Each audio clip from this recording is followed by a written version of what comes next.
we offered to allow you to propose an amendment to the minutes from the meeting 2 weeks ago, and that you didn't have the ability last week to do that. And note my comments that minutes of meeting are not a verbatim transcript of the meeting, both pursuant to the Pennsylvania Sunshine Law and Robert's Rules of Order. And that it was my belief that the minutes did accurately summarize what had taken place, even if they were not a verbatim transcript, as they should not have been. So I will offer that as an amendment also to the minutes. Second motion. There's a motion and a second. Is there any discussion on that motion? If not, all in favor signify by saying aye. Aye. Any opposed? So, Ms. Coogan, could we please, we'll change our minutes to reflect those. You have two motions to amend. You still need a motion to adopt. I understand. Yes. So, is there a motion now to approve the minutes as amended by both of those motions to amend? Suggest a motion to approve the minutes with two amendments as recorded. Great. Is there a second to that motion? Second motion. All right. Any discussion on that motion? Yeah, I would like to just make a few comments on this. And I think we can all agree that this is probably not the most efficient way of dealing with minutes for meetings. While I will be voting yes on the amended minutes, I think this is an important conversation to have in the back of our minds as we get to a later item on the agenda. I think when we talk about videotaping meetings, this back and forth highlights why this would be so important in making the conversation on minutes so much easier and really somewhat moot if this were all on videotape. And Mr. Matt, thank you. I think as we get to report of the meetings committee later on in the agenda, we probably all are supportive of that idea. But once again, I'll just note that in terms of minutes have existed long before video recordings of anything. And I just want to be clear that when we talk about things are incorrect or inaccurate, they are not a verbatim transcript of things that have occurred. They are meant to be a summary and a record of what decisions were made. So, when we get into trying to very much expound upon comments and minutes, that's where things get misinterpreted. That's exactly the reason why minutes are not a verbatim transcript. So, I would agree that minutes are not always verbatim. However, there are townships and other counties where they are verbatim, and there are certainly other counties and townships where meetings are recorded, thereby making what you're proposing as sort of a bare minimum on the minutes perfectly acceptable. But I think where we get into trouble is this sort of middle ground where there's some subjectivity given to what gets into the minutes and what doesn't. oh, I agree. So we have a motion and a second. Any further discussion on Ms. Maroon's motion? If not, all those in favor signify by saying aye. Aye. Any opposed? The ayes have it. Item number 5 on our agenda. Move for the authorization to advertise for bids to furnish and deliver flags for the Veterans Affairs for the County of Delaware. Second motion. There's a motion and a second. Is there any discussion on that motion? All in favor signify by saying aye. Aye. Any opposed? The ayes have it. Number 6. I'll recognize Mr. Cabana, head of our maintenance department.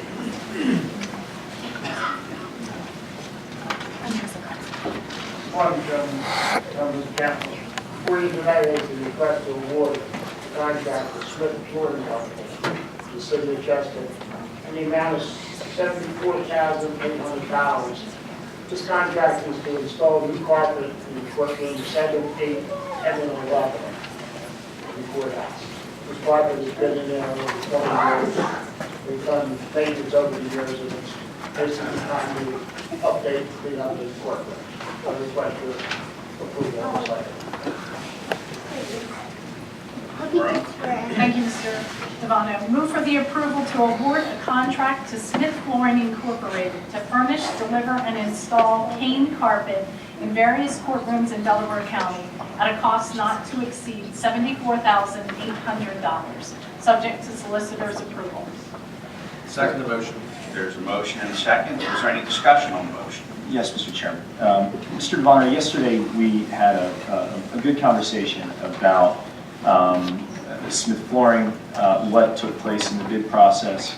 And I realize that we already went through this a bit yesterday, but given the fact that Tuesday meetings there's no minutes taken of them, there's no video, there's no archives of it, I think for the benefit of the public, if you could give a little bit of color on the bid process, how we arrived at Smith, and why you feel Smith Flooring would be a safe. As the charter calls for, anything over $25,000, we have to put it out for public bid, which we did through the purchasing department. They put it out, advertised it, I believe, twice. I'm not really sure what the purchasing does. I believe it was twice in the newspaper, on their website, and so forth, out to bidders to find it, as well as what George said yesterday. He sent it out to over 11 vendors. May I interrupt you? Yes. If you don't mind.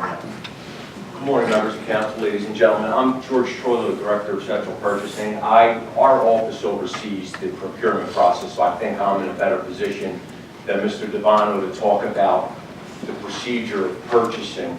But as I stated yesterday, King carpeting or carpeting in general is not my wheelhouse. I have no idea how to install it, what it is, and so forth. But yes, this is not an annual contract. This came about because there was a determined need for carpeting in courtrooms 7, 8, 10, and 11. And that's what this invitation to bid that was sent out on specifically addresses. Council approved our request to advertise this on October 11, 2017. Bids were due back by us, and this was all in the advertisement and in the invitation to bid. On November 14th, bids were opened on the 15th. We did have this in the Philadelphia Inquirer Delaware County edition. It was advertised on October 27th and November 2nd. We also mailed this out to 13 vendors that we have as a vendor list, as you gentlemen know, especially Councilman Zidak and Madden. I emailed you a link on our website that allows vendors to go on and ask to be registered and to be put on certain lists. However, with this, and I don't have a good reason why, I don't know why, one vendor responded, and that's Smith Flooring from Chester. And they were the awarded bidder, and that's why we're here today to request approval to award this contract. I hope I was thorough enough for you. If you have any questions, please feel free. Thank you, Mr. Troilo. And I think you gave a little bit of color on Smith Flooring as being a business in Chester. Yes, business in Chester. The county has never done business with them previously. And like I said, they saw the invitation to bid, and they were the only company that responded. So we received the bid, and that's where I would defer to Mr. Devano. It was, was looked at and determined that the pricing was okay to move forward. That's why we're here before you today. Thank you, Mr. Troilo. Thank you. Is there any further discussion on the motion?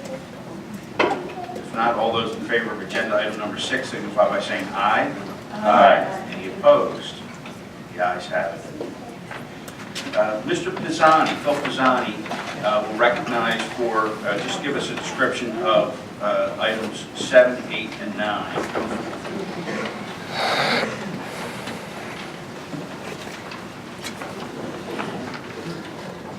Morning. Items 7, 8, 9 involve two psychiatrists, and this is a psychologist who does psychosexual evaluations and quarterly evaluations. These are individuals who have been arrested and are currently in the court system, who the court feels need psychiatric evaluations and follow-up to help get the case through the systems. Very basic concept of these evaluations is competency. If someone's not competent to proceed through the court process, they can't go through it. It's very the essence of an adversarial system. These doctors perform a vital service. There is a quick turnaround. There's a 5 to 7 day turnaround on evaluations to get these people through the court system. The selection process for doctors Lazaroff and number 9, Dr. Casey, was done through a mental health evaluation committee, which I was asked to chair upon being asked to take over diagnostic services in addition to my other duties. It was through this committee that we were able to network to Crozier, Fix, the Internet, American Psychiatric Association. It took us a long time to find doctors who were willing to work in the criminal justice system. With our people, we were able to do that. Interviews were done on both individuals. They were reviewed by now President Judge Kelly, then criminal liaison Kelly, to see if they were amenable to do these evaluations in the time frame and the manner in which one of them they were. It was presented to the committee and decided to work with these people, and that's how they came to working for us in the Delaware County court system. Dr. Serbeck, who does the psychosexual evaluation, is a little different. She has been here for a while. She was part of the process when I took over diagnostic services 28 years ago. How her hiring came to be was she informed me she got her doctorate in 1995. She flooded the job market, private industry, public sector, all those areas.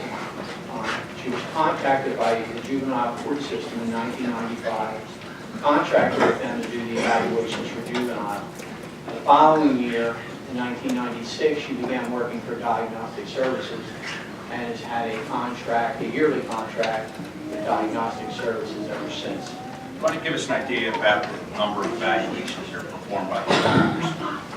The 2 psychiatrists, Dr. Lazaroff and Dr. Casey, did 238 evaluations last year, psychiatric evaluations. All these individuals were at the George W. Hill Correctional Facility. Dr. Serbeck did 82 evaluations. 42 were at the prison and 35 were on the street. Recognize Ms. Morone for motion on agenda item number 7. Thank you, Mr. Chairman. Move for the approval of a professional services agreement with Justin Lazaroff, DO, for court-ordered psychiatric evaluations for the period of 1/1/2018 through 12/31/2018 at a rate of $450 per evaluation, not to exceed $110,000, subject to solicitor's approval. Second motion. There's a motion and a second. Is there any discussion on the motion? Hearing none, all those in favor signify by saying aye. Aye. Any opposed? The ayes have it. Room number 8. Move for the approval of a professional service agreement with Catherine Serbeck, Ph.D., for court-ordered psychosexual evaluations for the period of January 1, 2018 through December 31st, 2018, at a rate of $494 per evaluation, not to exceed $69,000, subject to solicitor's approval. Is there a second to the motion? Second motion. Is there any discussion on the motion? All those in favor signify by saying aye. Aye. Any opposed? The ayes have it. Number 9. Move for the approval of a professional services agreement with Norristown Recovery Center for court-ordered psychiatric evaluations for the period of 1/1/2018 through 12/31/2018 at a rate of $500 per evaluation, not to exceed $117,000, subject to solicitor's approval. Second motion. There's a motion and a second. Is there any discussion on this motion? If not, all those in favor signify by saying aye. Aye. Any opposed? The ayes have it. Thank you. Thank you. Johnny. Thank you very much. Ms. Morone, item number 10. This was an item that was tabled from last week's agenda, or last week's council meeting. Thank you, Mr. Chairman. Move for the approval of a contract with MTS Software Solutions for maintenance of client Unity application for an annual cost of $43,097.93. Funding is received from the federal government at $28,444.63 and county funding of $14,653.30, subject to solicitor's approval. Thank you. Is there a second to that motion? Second the motion. Is there any discussion on this motion? I know we had a lot of discussion last week in yesterday's agenda meeting. We have Ms. Walker here. She got described. Any discussion on this motion? Ms. Walker, if you could, we spoke about this yesterday. There's no record of yesterday's meeting, so just on the record, if you could discuss a little bit about what you found since last week. Sure. Just give you some background. The court's domestic relations section is responsible to Delaware County citizens for the establishment and enforcement of child and or establishment orders. Among the county's approximate 550,000 residents, or serving a population from Evans and Bradley, and 49 municipalities who share emotional and financial stresses. Today's agenda item is for the maintenance and service contract of our call distribution system, which was developed and upgraded over the past 20 years by MTS Software Solutions. The most recent upgrade to Unity Client, the most current software, was within the last 5 years. Recognizing that each Pennsylvania court system and its domestic relations section is unique, as are the clients we serve, this system was customized according to our business process to ensure we systematically meet, with ongoing efficiency and fairness, the individual needs of those hundreds of county residents we interact with each day. This system serves us well, recording and tracking our daily average of 500 phone calls, and alerting supervisors of concerns only when necessary, allowing them to focus their attention and affording the time needed to address their various other managerial responsibilities. There may be other vendors who can sell us a new and different call distribution system. However, as it is my responsibility to be fiscally accountable, I cannot ask the county to consider spending taxpayer dollars to replace an up-to-date system that meets our clients' needs. The cost of this maintenance agreement for our existing system is $43,097.93. I have received pre-approval from the Bureau of the Child Support Enforcement. Therefore, Delaware County will be reimbursed 66% of this cost, resulting in a net county share of $14,653.30. So that we may continue to promptly and effectively deliver these obviously core client services without delay and disruption. I am recommending this contract approval. Is there any further discussion or questions on agenda item number 10? I had a quick question, if I could. I think when we were considering this last week, I was viewing this as a license agreement, that but for having this agreement, we wouldn't be able to do what we do. But I think I understand better now that this is actually a maintenance agreement. Can you describe to me what maintenance they performed last year to deserve to earn the money that they obtained, or how often do we make use of this maintenance agreement? I think that would be best answered by our IT department. Okay. You know, I suppose they're here. yes, I know that we call them for service. You know, they make sure that the servers run well. If there is a problem with the mainframe and server has issues, I know they've been out to. MTSS? Yes, they. So they provide us, they provide a server for us? They provide a server and software to us. And within the last year, you think they've been out to sort of, to service that? Yes, I think I'll be guys inviting. Any further discussion on item number 10? Mr. Yeah. Chairman, Mr. Bowden. Ms. Walker, thank you for the extra work that you've done since last week. And what I'd like to say is I believe what we heard very clearly last week was that this software is working quite well in the opinion of your department. I don't think our objection is really about the nature of this specific work. I think what we were objecting to was the fact that we were being asked to approve this maintenance agreement 3 weeks after it had expired, and with software that hadn't been put out to bid in 20 years. And so I think, and again, this was discussed a little bit yesterday, but for the record, I'd like for it to be discussed again a little bit, that I think what this calls to light is, as it relates to software agreements in this department, in other departments, I think what we should be doing differently is being a bit more proactive around knowing when agreements are going to be expiring and discussing them in terms of what else is out there sufficiently early so that we can make an informed decision when it's time for approval. So I do appreciate the extra work you've done, and I'm okay with approving this contract. I agree, and as I said yesterday, Mr. Madden, that this was something that we'll ask next year to take a look. And I know this has got to go up to the state. We got to wait for the state to give its approval before it comes back to us and we can consider it. So we just perhaps need to start that process a little earlier. We're going to have the state include before it comes back to us. So, but if there's any other discussion on number 10, I think we've beat this dead horse to its limits. All those in favor signify by saying aye. Aye. Any opposed? The ayes have it. Thank you. Thank you. Mr. Doherty, item number 11 for our human services agreements. I stepped on somebody there, so. Morning, Mr. Chair, members of council. This morning on my list of attached contracts, I asked for your approval of an amendment to a contract with Diane T. Myers, who does our homeless housing services consultant work. Basically, our homeless providers each year put in roughly 25 grant renewal applications.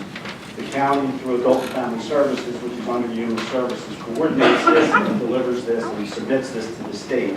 Diana T. Myers and Associates reviews these grant applications to make sure they're appropriate and has been very instrumental in helping us achieve these grants, which total about $5 million. So $8,000 of it is to review those 25 grants, and then $4,000 of it is HUD asked us to do a transitional age youth housing plan, which we've done. So that's the $12,000 amendment for that. I also asked for a contract with extension with Ms. Sarita Bowie, who we had a staff member leave in September, and we were evaluating whether we wanted to hire a staff member. So we brought Ms. Bowie in as a consultant to do our discharges and work on our forensic, especially from Norristown and Georgetown Prison. So at this point, we're ready to hire a staff member. We distributed some work, and we believe we still need this position. The state civil service testing is in transition right now to a new vendor for their testing. So I'm asking for an extension to buy time to get the testing and civil service done, and then we can choose somebody off that civil service list that meets our qualifications for the position. I believe we will not draw down this entire $16,000, but I wanted to be conservative and give enough time in case there are issues with the civil service testing. This is drawn down on an hourly basis, and we pay this food $30 an hour. And then I also asked your approval for subsidized daycare providers that are on the list. The county, through CCIS, has a grant to run the subsidized daycare program for the state. This is state contracts. The state approves these vendors, approves the individuals that get subsidized daycare. We do the administrative piece. We pay the vendors, so we need to have a contract with Delaware County approved. So we do get these contracts through from the state and put them through to get approved by the state. It is 100% state and federal dollars with no county dollars associated.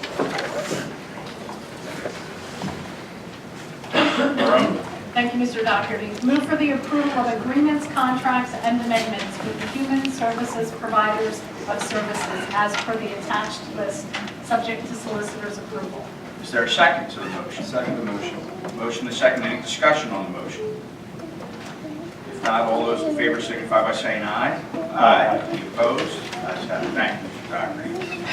We're going to skip agenda item number 12, just to go to our two visitors here today, so that we, I think we're fast losing the attention of some of our younger residents, as well as some of our four-legged residents. And in order to avoid Mr. Devano having to do any more rug bits, we'll skip ahead to those two things. So I think item number 13, I would recognize Councilman Zayek for resolution. Thank you, Mr. Chairman. My colleagues, in their wisdom, correctly identified me as the councilperson most likely to eat an entire box of Thin Mints in one sitting. So I was given the privilege of reading some notes about the Girl Scout cookie sale and Girl Scout cookie season here that's kicking off today. The Girl Scout cookie sales all started in 1917 when Girl Scouts in Oklahoma baked cookies and sold them to fund their school projects. From there, the Girl Scout cookie sales took on a life of its own. The first official Girl Scout cookies were actually baked in Philadelphia in 1933. So this year marked the 101st anniversary of the Girl Scout cookie sale. Today, Delaware County Girl Scouts are joining 40,000 girls in Pennsylvania and 2.8 million nationwide in selling Girl Scout cookies to foster teamwork and raise money for their educational activities and community projects. The cookie campaign teaches young girls about business and leadership, goal setting, and money management. The Girl Scouts of Eastern Pennsylvania includes more than 3,000 scouts in Delaware County. All of the revenue earned from the cookie sale remains with the local Scout Council. The Scouts decide how to spend their troop money and reinvest it back into their neighborhoods through service projects. So when you buy a box of Girl Scout cookies, you're actually investing in your community. Cookie sales run through mid-March, and we encourage our residents to support these young women. Additionally, Councilman Culp generously offered me the privilege of purchasing cookies and sending them to the brave men and women of the armed services who were honored on our tribute board downstairs in the Government Center lobby. So we'll be sending a variety of cookies to the Delaware County men and women serving either on base in the U.S. or overseas. And I invite Mr. Culp to join me in purchasing $400 worth of cookies for Well, I'm glad to do that. I also have to see a couple boxes for myself. Fair enough. You can spend more. We can buy more than 400. After this meeting, we are also pleased to be able to provide the Scouts with a tour of the Government Center and historic Delaware County Courthouse. I would like to now introduce the guests who are here with us today. Attending this morning on behalf of the Girl Scouts of Eastern Pennsylvania are Ms. Kim Freitas-Dow, CEO of the Girl Scouts of Eastern Pennsylvania, Ms. Catherine Olivak, Manager of Governance and Special Projects, and Ms. Karen Breen, Volunteer Support Specialist. You perhaps stand so we can...